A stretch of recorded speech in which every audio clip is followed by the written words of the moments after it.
I'm Nick Levy with Remediation Specialists. I'm the operations manager. We are based out of Orlando and Tampa. We have a satellite office down in Miami as well. And we are a boutique restoration firm specializing in medical facilities and high-end large loss for construction builders. So back in 2007, David Williams, he was a part of a family-owned large waterproofing company based here out of Winter Park, Florida, and he decided he wanted to spread his wings and have his own outfit.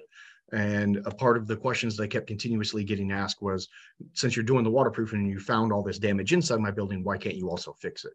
So he decided to add a restoration arm to his new company, Remediation Specialists, and he brought in my mentor in the industry, Mike Patrick, and myself. I was one of the first technicians here at the very beginning, and then it's just kind of evolved and grown from there. We went from 2 or 3 unique medical facilities that we had connections with and contracts with, and we've evolved that into multiple medical chains and clients over the last 15 years now.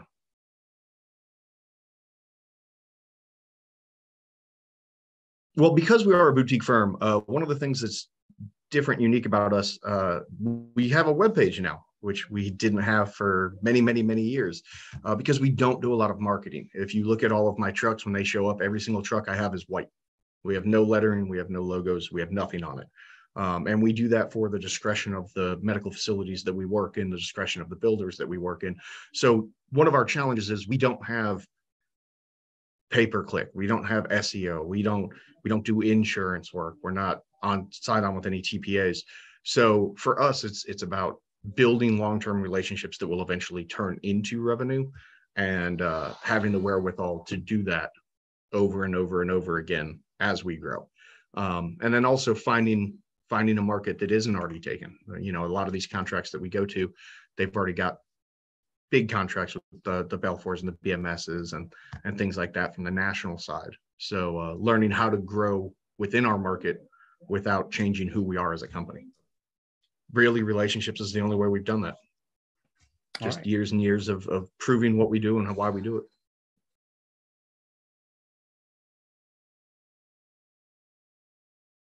I've got 21 years, coming up on 22 years in the industry now. Every single day, it's something different. After years and years of doing this, I'm still not coming across the same thing over and over again.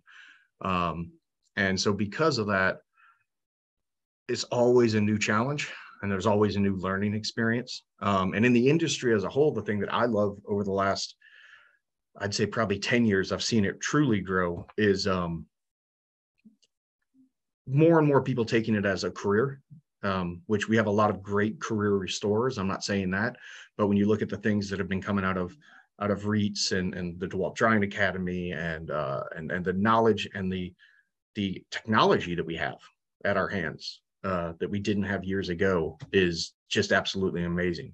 When I turn over to an adjuster 1,800 company cam pictures with a Matterport of every day on the project and moisture mapping, you know, done through Encircle and stuff.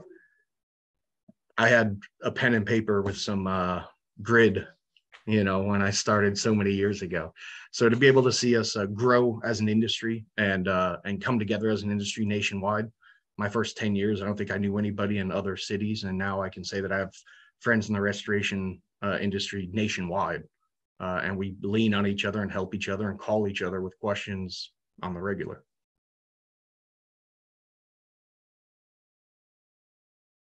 Say it's our company culture as a whole. Education being a big part of that. I don't hire employees. I hire people to give them a career. We hire people to put them on the path to success over long periods of time. And so because of that, out of the 8 lead technicians that we have, 7 of them are only 1 class away from their triple master. All of my PMs are triple masters. So we focus very much on teaching our guys to be able to handle and run things by themselves, to be able to be independent of needing somebody to hold their hand. And I think that's why we're so successful in the medical industry and in the medical fields, is because we're able to have guys that can swift and shift as needed as the project expands and grows. When you're dealing with a medical facility, we have somebody from infection prevention. She starts every meeting with, I want you guys to sit down and think about what if your grandmother was in the next room. And so that puts a lot of weight on my guys, and they succeed. They pull through it because they care.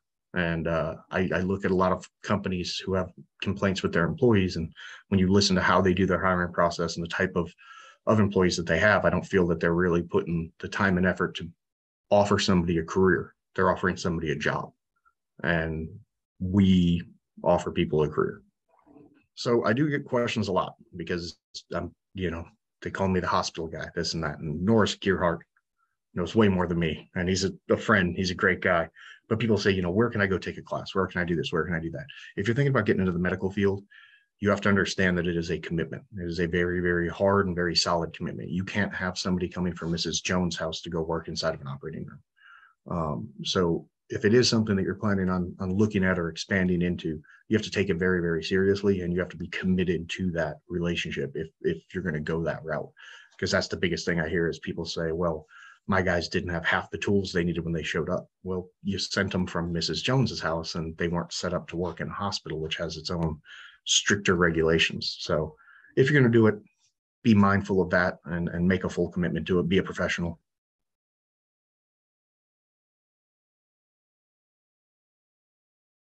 We're continuing to build our network of relationships that we have through the facilities and through the trade networks that we're associated with.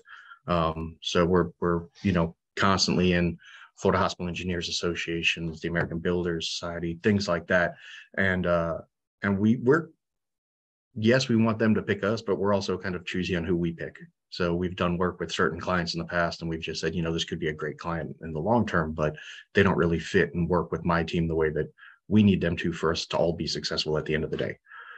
So we're focused very much on select clients, growth, and building relationships in that for us to move on to our next stage and next step.